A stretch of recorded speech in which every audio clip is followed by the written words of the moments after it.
So this winter here in Pennsylvania has been not too great for trapping. It's been really cold and it's been snowy like almost every other day. So even if you were to go out, clear off your traps, and you make sure they're working, the next day they're covered in another 6 inches or another foot of snow. I think we're up to like 140 inches or something like that right now for this winter. And so I pulled all my traps, and I haven't had any predator traps out for a while now.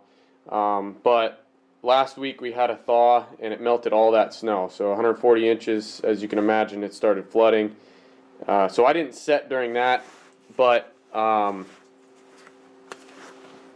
2 days later, after that, it all froze back over, and we've gotten a little bit of snow since then, but it looks like the forecast says it's going to be warming up and for a few more days here. So I'm getting ready to set some predator traps on this little stretch of warmth that we're going to get.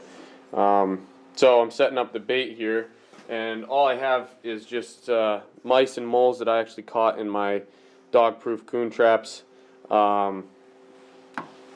If you check out my coon trapping video, you'll see I use corn, which you can catch corn as my base, and then I use either bacon grease, or lately I've been using fryer oil that we fried fish in.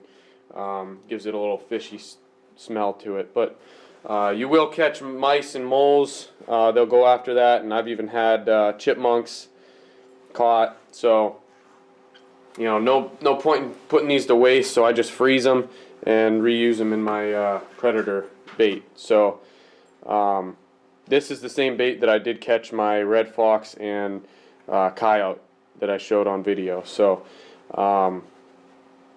it's effective, and there's not much to it. So basically we have the mice and moles, we have glycerin for a thickener.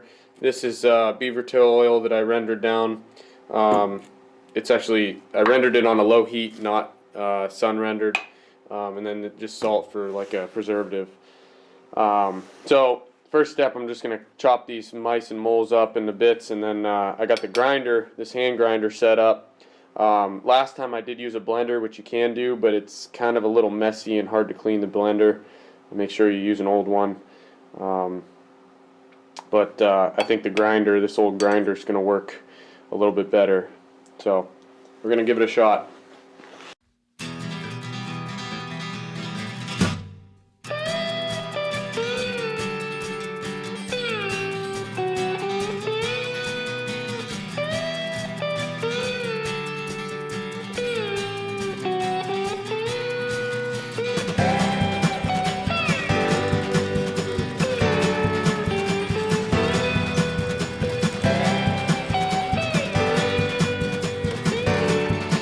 That worked pretty well.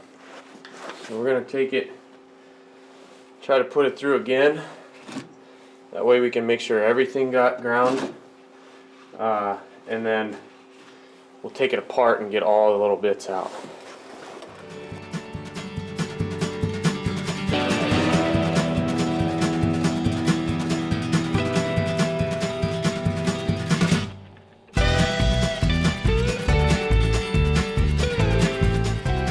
So here you can see, some of it didn't. This part didn't get ground up. That looks like a foot or something. But I'll probably take it through, mix it together, put it through the grinder one more time, and then that actually worked a lot better. It was a lot quicker and a lot cleaner than doing it in the blender.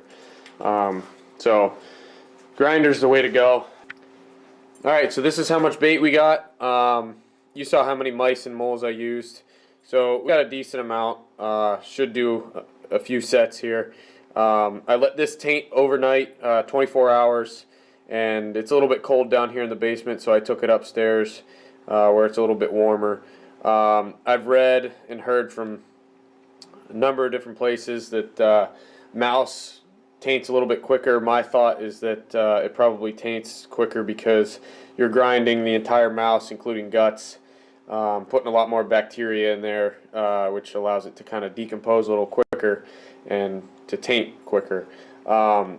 rather than maybe like if you use beaver, you have a ton of meat, you're not going to grind the guts up into that, and the meat itself will take a little bit longer to taint. So this stuff, it doesn't smell like terribly rotten or anything, but I can tell you the smell did get a lot more powerful over that 24 hours that I let it taint a little bit, and that's kind of what you're looking for. So now I'm ready to go set traps today, and I'm kind of pinched for time, so I'm just going to stop the taint right now, and I'm going to use salt to do that, and add a little bit of spice to this. I'm going to use beaver tail oil, like I said, and then the glycerin is just to kind of provide a little bit more antifreeze along with the salt, and a little bit of a thickener. Keep stuff together so it doesn't separate, you know, and the bait is kind of one solution. I'm just going to show you kind of how I do this. Salt, I just put a little bit in there, kind of cover it, and then mix it in. And I kind of want the salt to almost mix into all the meat. You want like all the meat and bait in here covered with salt.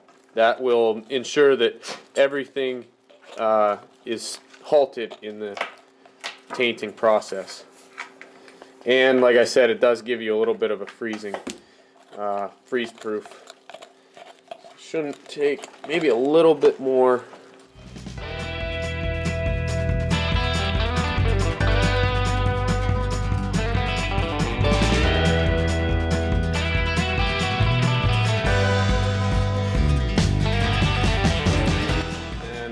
I'm not going to add too much of this beaver tail oil.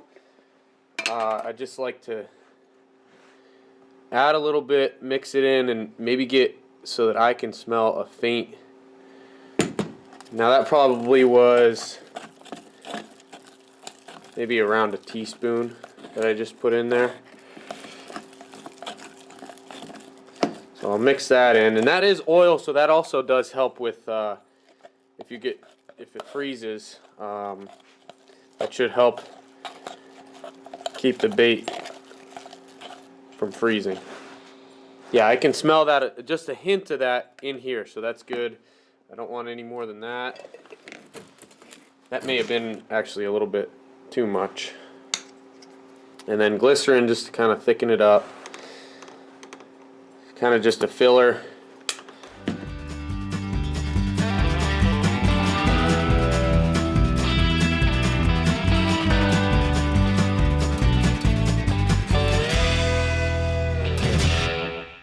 So there you have it. This is a finished product.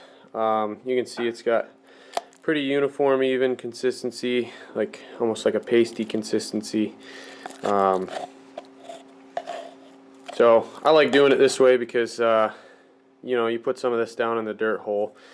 If you get a fox or coyote coming in and investigating this, they may get a little bit of taste of it, and then they're going to have to continue to dig and work at that dirt hole to try to get more out of there. So they won't be able to grab the whole glob and run away with it, which, you know, the more they work the set, the more you increase your chances of getting a catch and them stepping on the pan. You know, on top of that, you get to control how much it taints by using, you know, letting it sit for a while, however long you choose, and then stopping that decomposition process with the salt or sodium benzoate, whatever you use. And then you get some freeze protection from the salt as well as the glycerin, and you can add any kind of additive that you want. You know, I use beaver tail oil, but you can use mink glands or muskrat glands, but you can actually still use this just as is. You know, Clint Locklear has pretty sure he has a bait out there that is called Simply Mice, and it's literally just ground mice and I believe glycerin and probably some sodium benzoate. So same stuff, you can use it and it does work. This stuff right here with the beaver toe oil is exactly what I use to catch that red fox and coyote that I showed videos of. So it does work. And really, my favorite part about it is it's so quick and easy to make. Anybody can go pick up these two products, catch some mice, and in one day you can have a bait that is pretty effective and really easy to make. So go ahead and try this. Hopefully it works out for you, and go ahead and experiment with it. Add some other stuff to it. I plan on doing that. So if you do, let me know what you added and how well it worked in the comments. But I'm going to go set some traps with this right now, and hopefully I got some more catches in the next few days that I can show you. Thanks for watching.